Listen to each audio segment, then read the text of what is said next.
Pergesekan antara Indonesia dan Malaysia yang dapat memicu konflik lebih besar sejatinya seringkali terjadi. Salah satunya adalah sengketa wilayah. Sebagai negara tetangga, tidak heran jika kedua negara seringkali berkonflik terkait wilayah kekuasaan, seperti sengketa Pulau Sebatik, Sungai Sinapat, Sungai Sesai, dan beberapa wilayah lainnya.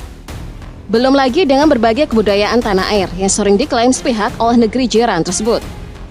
Hal ini tentunya menimbulkan pertanyaan besar, mengapa Indonesia dan Malaysia seringkali bermusuhan di berbagai aspek, dan Presiden Prabowo melakukan langkah tegas untuk memberikan efek jera terhadap Malaysia, dengan menghentikan hubungan kerjasama serta menutup keran ekspor-impor dari negeri jiran itu. Apakah yang akan terjadi selanjutnya? Industri Malaysia pun akan kesulitan untuk berjalan normal akibat keputusan Indonesia untuk menahan ekspor logam seperti besi, baja, dan tembaga. Padahal sebelumnya, tepatnya di tahun 2023, Indonesia telah mengekspor berbagai jenis logam ke Malaysia dengan nilai hingga 12,5 miliar US dollar.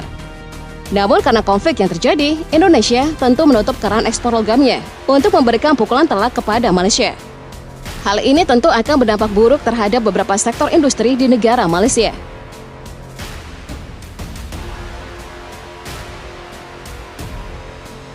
Siapa sangka jika Malaysia pun sangat bergantung pada teh yang diproduksi di tanah air. Pada tahun 2021, Indonesia mengekspor teh ke Malaysia sebanyak 7,46 juta kilogram. Jumlah ini menjadikan Malaysia sebagai negara tujuan ekspor teh terbesar Indonesia pada tahun tersebut. Jadi tidak heran jika Malaysia diklaim cukup bergantung pada komoditi ini.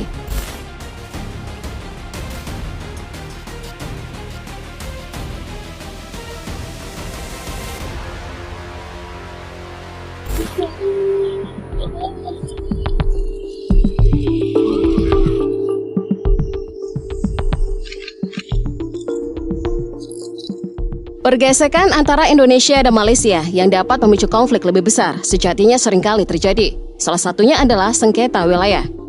Sebagai negara tetangga, tidak heran jika kedua negara seringkali berkonflik terkait wilayah kekuasaan, seperti sengketa Pulau Sebatik, Sungai Sinapat, Sungai Sesai, dan beberapa wilayah lainnya. Belum lagi dengan berbagai kebudayaan tanah air yang sering diklaim sepihak oleh negeri jiran tersebut. Hal ini tentunya menimbulkan pertanyaan besar, mengapa Indonesia dan Malaysia seringkali bermusuhan di berbagai aspek. Ini yang saya pengen tahu.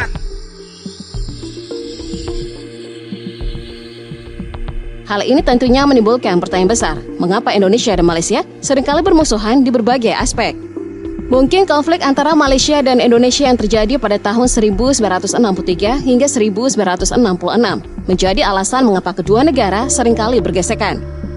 Konflik ini terjadi karena Indonesia menentang rencana pembentukan Federasi Malaysia. Lalu mengapa Indonesia menolak pembentukan Federasi Malaysia?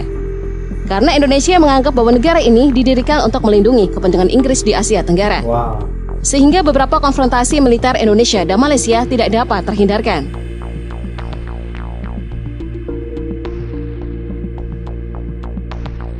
Dari catatan sejarah hubungan Indonesia dan Malaysia inilah yang kemungkinan dapat memicu ketegangan lebih besar lagi.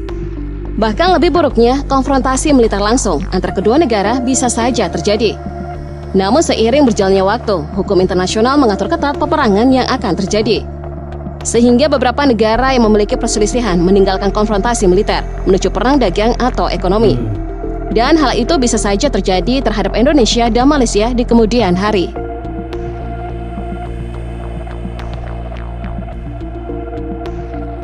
Meski beberapa pengamat tahu bahwa Presiden Prabowo Subianto cukup dekat dengan Perdana Menteri Malaysia bernama Anwar Ibrahim, namun hal itu tidak akan menutup kemungkinan kecil bahwa Indonesia dan Malaysia akan terhindar dari konflik.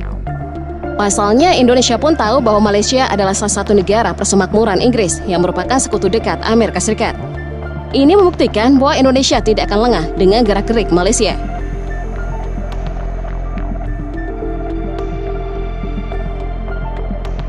Kendati demikian, sebagai negara yang cukup dekat dalam hal geografis, Indonesia dan Malaysia tentunya memiliki sejumlah hubungan dagang cukup strategis. Bukan tanpa alasan, setelah konfrontasi ganyang Malaysia mereda, keduanya membentuk organisasi ASEAN untuk meningkatkan hubungan kerjasama di sektor ekonomi bersama negara-negara lain di Asia Tenggara. Dan hasilnya, Indonesia dan Malaysia menjalin beberapa kerjasama ekonomi di beberapa sektor.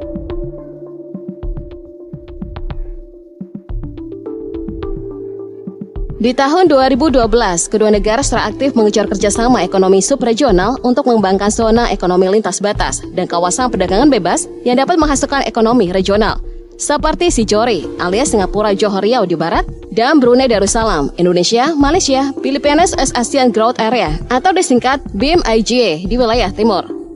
Kerjasama keduanya pun terus meningkat seiring berjalannya waktu hingga membuat Indonesia merupakan sumber impor terbesar ketujuh bagi Malaysia. Sementara Malaysia merupakan sumber impor terbesar keempat bagi Indonesia. Tidak hanya itu, data Bank Dunia tahun 2017 menunjukkan bahwa Malaysia memiliki neraca perdagangan positif dengan Indonesia sekitar 600 juta dolar Amerika Serikat.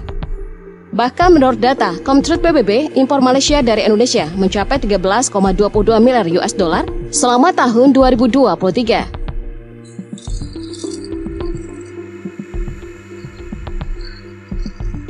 Namun meskipun Indonesia memiliki hubungan kerjasama yang erat di sektor ekonomi dengan Malaysia, tapi pergesekan antara keduanya bisa saja memutus kerjasama strategis itu. Bisa dibayangkan bagaimana jika ini benar-benar terjadi dan Presiden Prabowo melakukan langkah tegas untuk memberikan efek jerah terhadap Malaysia dengan menghentikan hubungan kerjasama serta menutup keran ekspor-impor dari negeri jiran itu. Apakah yang akan terjadi selanjutnya?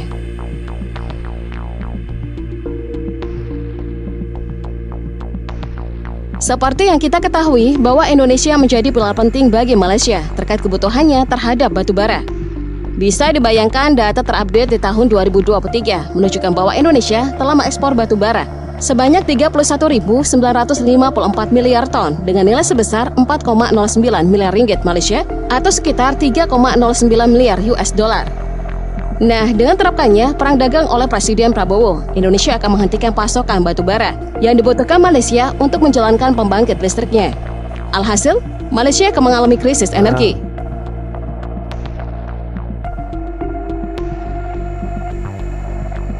Selain batu bara, sumber daya alam nikel yang dimiliki Indonesia akan terancam sulit untuk didapatkan oleh Malaysia.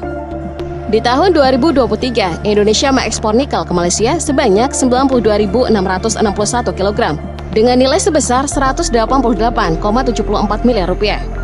Nikel tersebut digunakan untuk di berbagai industri seperti pembuatan baja tahan karat dan baterai isi ulang. Namun jika terjadi perang dagang, industri negeri jiran tersebut tidak akan bisa berjalan. Mengingat Indonesia memiliki cadangan dan penghasil nikel terbesar di dunia. Kalau kita bicara kedua negara ini memang tidak ada habis-habisnya. Sampai sekarang itu kita secara naluri itu ada terjadi antara kedua kubu Malaysia dan Indonesia di mana saling berargumen di media sosial. Dari Indonesia menunjukkan negara Indonesia lah yang paling baik, the best. Dari Malaysia pun demikian ya teman-teman. Tapi satu hal yang membuat kita percaya adalah kita boleh bekerja sama, boleh bersahabat dan lain sebagainya, tapi tetap waspada karena kita tidak tahu musuh di dalam selimut itu juga banyak. Dan juga penting untuk kita untuk menjaga setiap kekayaan alam, batas-batas wilayah itu sangat penting sekali supaya tidak terjadi lagi konflik atau permasalahan-permasalahan lainnya.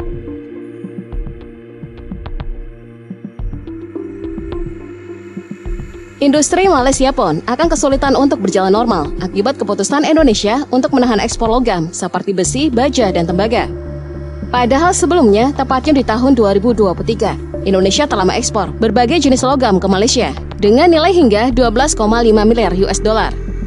Namun karena konflik yang terjadi, Indonesia tentu menutup keran ekspor logamnya untuk memberikan pukulan telak kepada Malaysia. Hal ini tentu akan berdampak buruk terhadap beberapa sektor industri di negara Malaysia.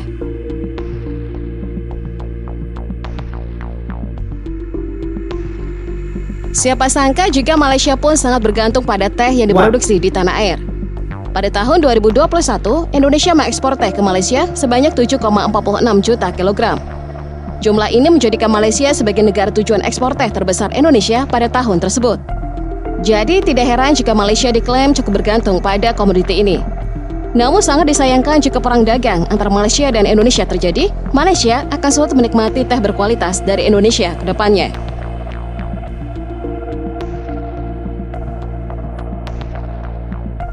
Indonesia pun menjadi salah satu pemasok minyak mentah bagi Malaysia. Terbukti di tahun 2023 lalu, Indonesia telah mengekspor sedikitnya 27,3 ton minyak mentah dengan nilai sebesar 4,56 miliar dolar. Mungkin jika Indonesia menghentikan ekspor minyak mentahnya, Malaysia kemungkinan tidak terpengaruh secara signifikan. Namun yang pasti Malaysia harus mencari opsi lain untuk memenuhi kebutuhannya terkait minyak mentah.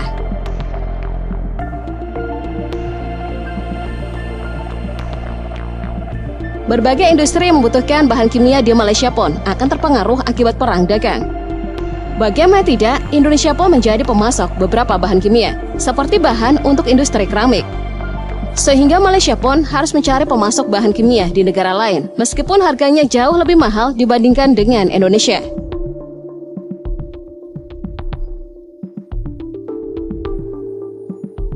Berbagai komoditi yang dimiliki Indonesia itu tentunya akan menjadi alat untuk memukul Malaysia di tengah perang dagang. Beruntungnya Indonesia tidak begitu bergantung dengan komoditi yang dimiliki Malaysia. Pasalnya Malaysia secara keanekaragaman sumber daya alam punya kemiripan dengan Indonesia. Sehingga jelas Indonesia tidak begitu membutuhkan komoditi Malaysia karena semua itu telah tersedia di bumi pertiwi sendiri.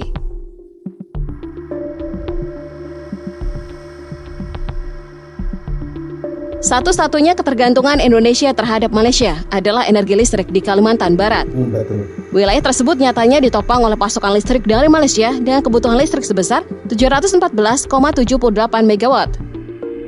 Bahkan beban puncak kebutuhan listrik di Kalbar ke depannya akan mencapai 509,52 MW. Meski demikian, pemerintah telah mengupayakan agar Kalimantan Barat melepas ketergantungannya terhadap energi listrik dari Malaysia.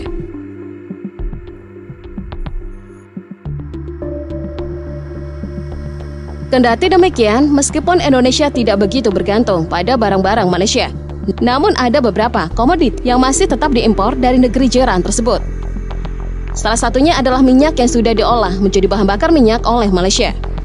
Sungguh unik mendengar Indonesia mengekspor minyak mentah ke Malaysia, namun membelinya kembali setelah diolah. Tentunya ini akan membebani devisa negara jika terus-menerus terjadi.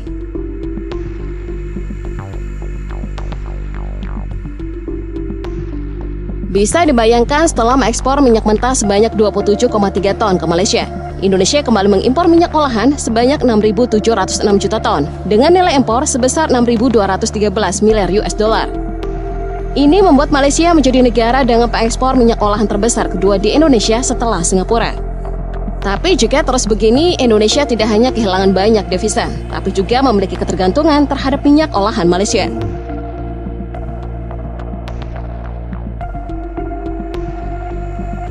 Dengan berbagai proyeksi yang terjadi jika perang dagang berlangsung, kita semua berharap jika ini tidak terjadi.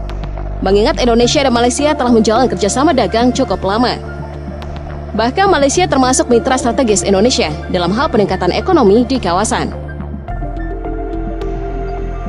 Oke teman-teman semua, kita kalau perhatikan ternyata ada banyak sekali kekayaan alam yang diekspor ke luar, dan salah satunya Malaysia.